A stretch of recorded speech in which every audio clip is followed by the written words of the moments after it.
നമസ്കാരം. ഇത് എടപ്പാടി രഘു തിരുമേനി.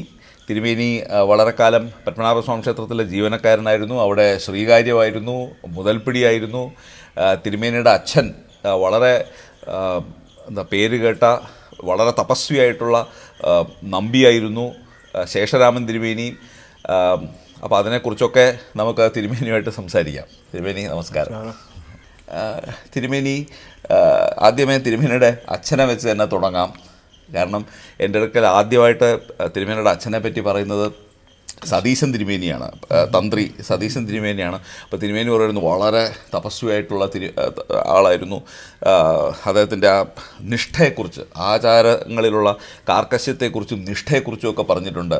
അപ്പം എങ്ങനെയായിരുന്നു ശേഷരാമൻ തിരുമേനിയുടെ ദിനചര്യ? അദ്ദേഹം നമ്പിയായിരുന്നില്ലേ? നമ്പിയായിരുന്നു. അല്ല, അദ്ദേഹം ആദ്യം ഇങ്ങനെ ശാന്തിക്കാരനായിരുന്നോ?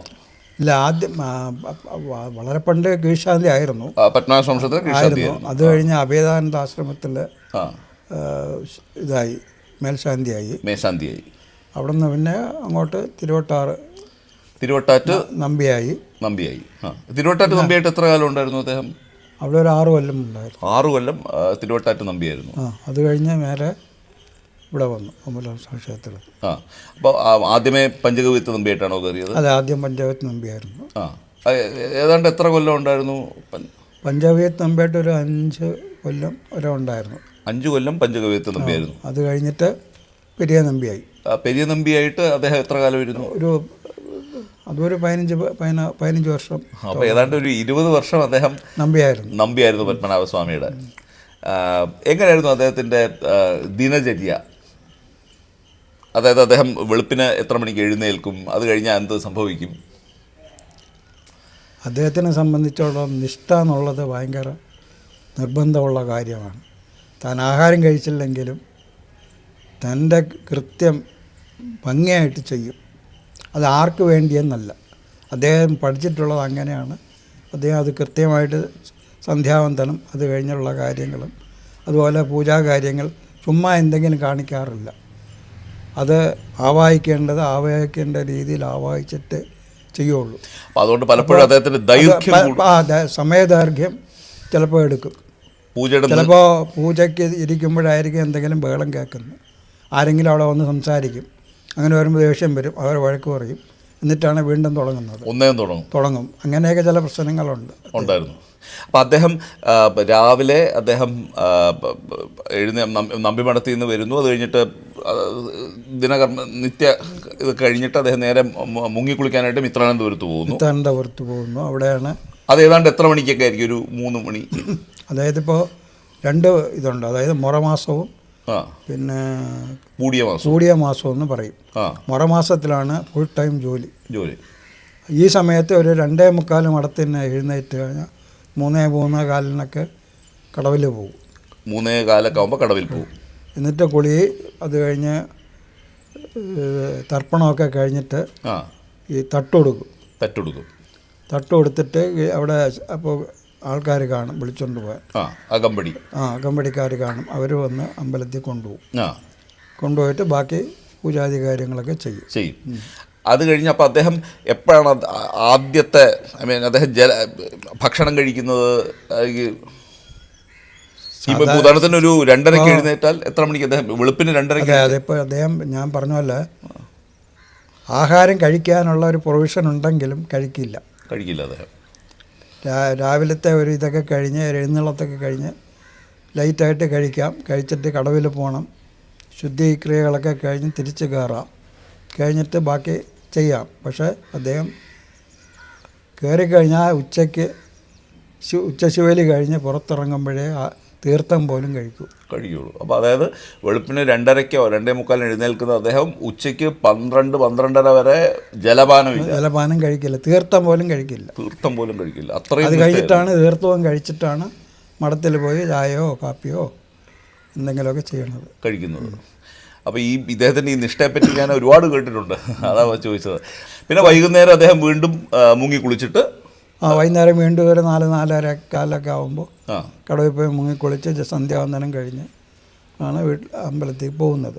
രാത്രി 8:30-8:45 9 ആവും ചിലപ്പോൾ എന്നിട്ട് രാത്രി കിടക്കാൻ ഒരു 10-10:30 ആവുമായിരിക്കും അല്ലേ? 10-10:30 ആവും. എന്നിട്ട് വെളുപ്പിന് വീണ്ടും 2:30 എഴുന്നേൽക്കുക വേണം. കൂടിയ മറ്റേ ഒഴിമുറയാണെങ്കിൽ പതുക്കെ ഒരു 4-4:30 എഴുന്നേറ്റ് കുളിച്ച് അമ്പലത്തിൽ പോയി ഒരു 8:30-9 മണിക്ക് മഠത്തിൽ വന്നിട്ട് ചായ കുടിക്കുക. ഈ ശേഷരാമൻ തിരുമേനിയുടെ ശേഷരാമൻ തിരുമേനി എന്നല്ലേ അദ്ദേഹത്തിന്റെ അനിയനല്ലായിരുന്നു വാസുദേവൻ പോറ്റി സാർ? അദ്ദേഹം രാഷ്ട്രപതിയുടെ അവാർഡൊക്കെ കിട്ടിയ സംസ്കൃത അധ്യാപകർ വാസുദേവൻ പോറ്റി. എനിക്ക് ഒരു കാര്യം പറയാനുണ്ട്. ഞാൻ ആ പോറ്റി സാറിൻ്റെ ഒരു സ്റ്റുഡൻ്റ് ആയിരുന്നു കുറച്ചു കാലം. ഞാൻ SSLC കഴിഞ്ഞോടെ കുറച്ചു കാലം സംസ്കൃതം പഠിക്കാനായിട്ട് അദ്ദേഹത്തിൻ്റെ അടുക്കൽ പോവുകയും പിന്നീട് എനിക്കൊരു സന്യാസത്തോടൊക്കെ ആഭിമുഖ്യം വന്നപ്പോഴത്തേക്ക് എൻ്റെ അച്ഛൻ എൻ്റെ സംസ്കൃത പഠനം അവിടെ വെച്ച് നിർത്തി. അപ്പം അങ്ങനെ എനിക്ക് പോറ്റി സാറിനെ വളരെ വളരെ ആദരവോടെ ഞാൻ ഓർക്കുന്നു അദ്ദേഹത്തെ. പിന്നെ ഞാൻ കോളേജ് അധ്യാപകനായതിനു ശേഷം പോറ്റി സാറിനെ പോയി കാണുകയൊക്കെ ചെയ്തിട്ടുണ്ട്. എനിക്ക് അദ്ദേഹം എഴുതിയ കുറേ പുസ്തകങ്ങളൊക്കെ തന്നിട്ടുണ്ട്. അദ്ദേഹത്തിനും അതുപോലെ തന്നെ ചില നിഷ്ഠകളൊക്കെ ഉണ്ട്. പോറ്റി സാറിന് രാവിലെ 3:45 എഴുന്നേൽക്കും. കുളിയൊക്കെ കഴിഞ്ഞ് ശ്രീകണ്ഠേശ്വരം അമ്പലത്തിൽ പോകും. 108 അശ്വത്ഥ പ്രദക്ഷിണം വയ്ക്കും. എന്നിട്ട് 5-5:15 വീട്ടിൽ വന്നിട്ട് പിന്നെ പാരായണമുണ്ട്, പിന്നെ സാലഗ്രാമ പൂജയുണ്ട്. അതൊക്കെ കഴിഞ്ഞിട്ടാണ് പിന്നെ ചായ കുടിക്കുന്നത്. ഓക്കെ. ഈ വാസുദേവൻ പോറ്റി സാറിന് 2 ബ്രദേഴ്സിലായിരുന്നു, യങ് ബ്രദേഴ്സിലായിരുന്നു. 2 പേരുണ്ട്. ഒരാൾ ഹനുമാൻ ഹൈസ്കൂൾ ടീച്ചറായിരുന്നു, റിട്ടയർ ചെയ്തു. അദ്ദേഹം മരിച്ചുപോയി. അദ്ദേഹത്തിൻ്റെ അനുജൻ പത്മനാഭൻ പോറ്റി എന്നും പറഞ്ഞ് ശ്രീശങ്കര കോളേജ് പ്രിൻസിപ്പളായിരുന്നു. കാലടിയിൽ. അപ്പോൾ ഇതിൽ ആരൊക്കെ, ഇതിൽ വാസുദേവൻ പോറ്റി സാർ പത്മനാഭ സ്വാമി ക്ഷേത്രത്തിൽ ശാന്തിയായിട്ടിരുന്നിട്ടില്ലല്ലോ? അദ്ദേഹം ശാന്തിയായിട്ടിരുന്നിട്ടില്ല. മറ്റേ സുബ്രായ തിരുമേനി, സുബ്രായം പോറ്റി ഇരുന്നിട്ടില്ല. പത്മനാഭൻ പോറ്റി ഉണ്ടായിരുന്നു, കീഴ്ശാന്തിയായിട്ടുണ്ടായിരുന്നു. അപ്പം തിരുമേനിയുടെ അച്ഛനും തിരുമേനിയുടെ ഏറ്റവും ഇളയ ചിറ്റപ്പനും പത്മനാഭ സ്വാമി ക്ഷേത്രത്തിൽ ഉണ്ടായിരുന്നു.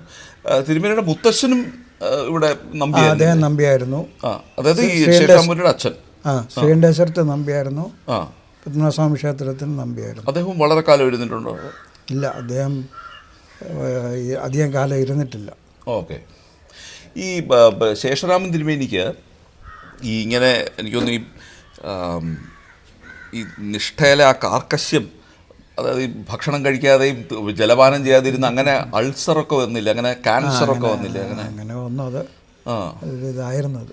അപ്പം അങ്ങനെ അദ്ദേഹം മെഡിക്കൽ കോളേജിൽ അഡ്മിറ്റഡ്. ഇത് ചിത്രേതൽ മഹാരാജാവ് വന്ന് കണ്ടിട്ടുണ്ടെന്ന് കേട്ടിട്ടുണ്ട്. അദ്ദേഹം ഒരു ദിവസം എഴുന്നള്ളത്ത് കഴിഞ്ഞ് നേരെ മെഡിക്കൽ കോളേജിൽ പോയി അദ്ദേഹത്തിനെ കണ്ടു. അപ്പം അന്ന് ഡോക്ടർ സാംബശിവനായിരുന്നു. ഡോക്ടർ സാംബശിവൻ, പിന്നെ OS മേനോൻ ഡോക്ടർ, അദ്ദേഹമാണ് ഓപ്പറേഷൻ ഒക്കെ ചെയ്തത്.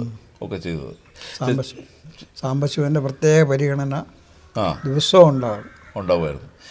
2 നേരം 3 നേരം വരുമായിരുന്നു ഡോക്ടർ സാംബശിവൻ. കാരണം സ്വതവേ ചിത്രേതൽ മഹാരാജാവ് അങ്ങനെ എങ്ങും ഈ അങ്ങനെയൊന്നും അന്വേഷിച്ചു പോകുന്ന പ്രകൃതക്കാരനല്ല. അപ്പം ഇത് കേട്ടിട്ടുണ്ട് ഇങ്ങനെ. ശേഷം അത് മാത്രമല്ല, ഈ അച്ഛനെ പറ്റി ചില പരാതികളൊക്കെ ചിത്രതിരുന്നാൾ ഇരിക്കുമ്പോഴും പോയിട്ടുണ്ട്. ലേറ്റാവണോ അങ്ങനെ പൂജ ഒരുപാട് ലേറ്റ് അതൊക്കെ.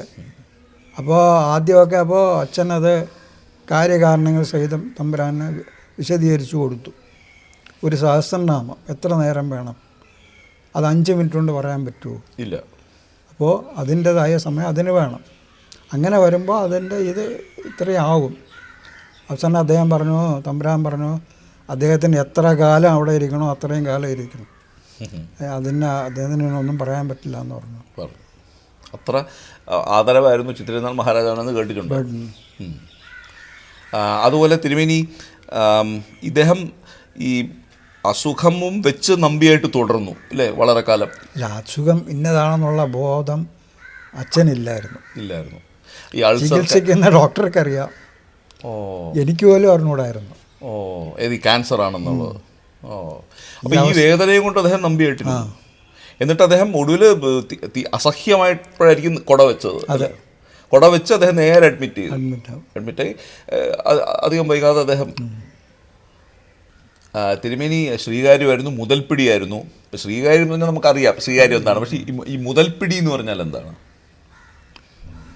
മുതൽപ്പിടി എന്ന് വെച്ചാൽ ഈ ട്രഷറർ എന്നാണ് ഇംഗ്ലീഷിൽ പറയുന്നത്. അവിടുത്തെ ഉള്ള ഗോൾഡിൻ്റെ ഇത് സൂക്ഷിപ്പുകാരനാണ് കസ്റ്റോഡിയൻ. അതായത് ഈ CED നിലവറകളുടെയാണോ? CED നിലവറകളുടെ, CED നിലവറകളുടെയും സൂക്ഷിപ്പുകാരൻ്റെ പറയാനൊക്കില്ല. നിലവറകളുടെ കസ്റ്റോഡിയൻസ് യഥാർത്ഥത്തിൽ കൊട്ടാരമാണ്.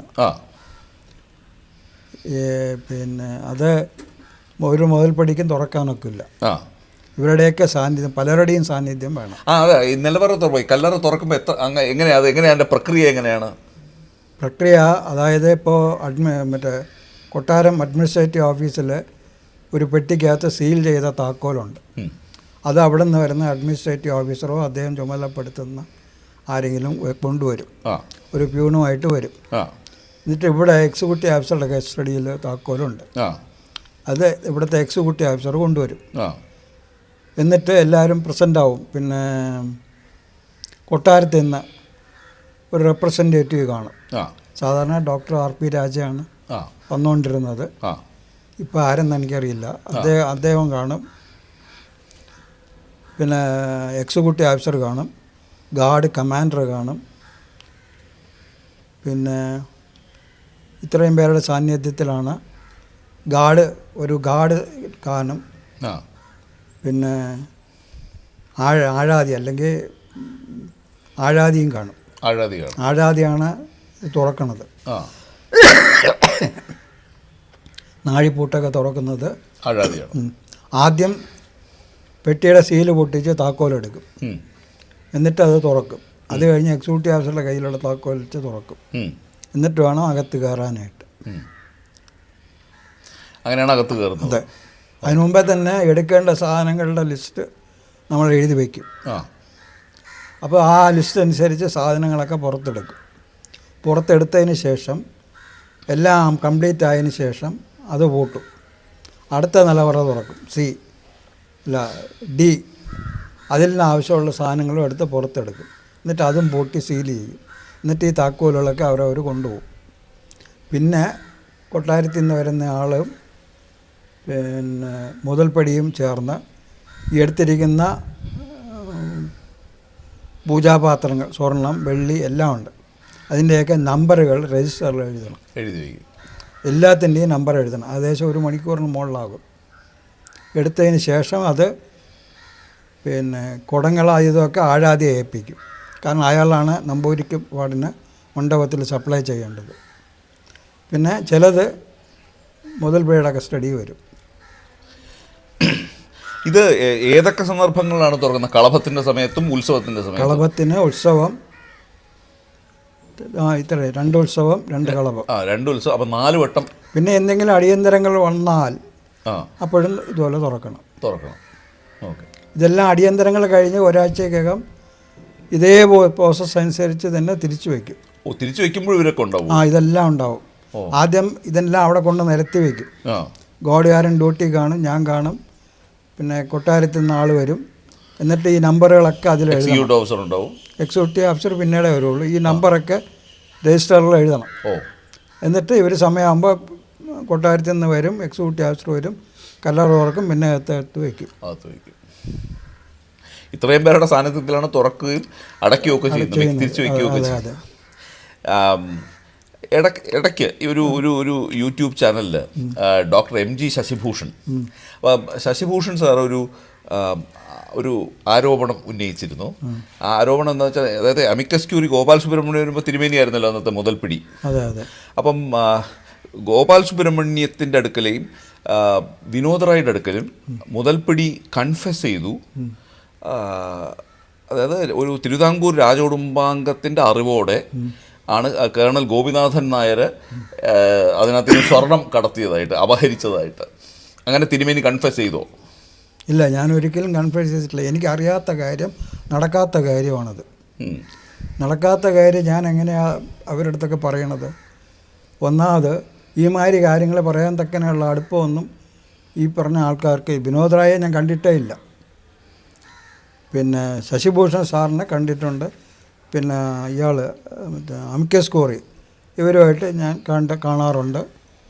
അവിടുത്തെ അന്നത്തെ കാര്യങ്ങളൊക്കെ സംസാരിക്കുന്നല്ലാതെ ഒരു ഇത് സംഭാഷണവും ഞാൻ അവരുമായിട്ട് നടത്തിയിട്ടില്ല. അങ്ങനെ ഇങ്ങനെ ഈ ഇങ്ങനെ കേണൽ ഗോവിന്ദനാഥൻ നായർ സ്വർണം എടുത്തുകൊണ്ട് പോയതായിട്ടൊന്നും തിരുമേനി അങ്ങനെ പറഞ്ഞിട്ടേ ഇല്ല. ഞാൻ ആടുത്തും പറഞ്ഞിട്ടേ ഇല്ല. അപ്പോൾ ഈ അങ്ങനെ എന്തെങ്കിലും നടന്നായിട്ട് തിരുമേനി കേട്ടിട്ടുണ്ടോ? ഇല്ല, എനിക്ക് എൻ്റെ അറിവിൽ ഞാൻ അങ്ങനൊരു സംഭവമേ കേട്ടിട്ടില്ല, കണ്ടിട്ടുമില്ല, നടന്നിട്ടുമില്ല. ഓക്കെ. ഈ പറഞ്ഞ പോലെ എങ്ങനെ കൊണ്ടുപോകും?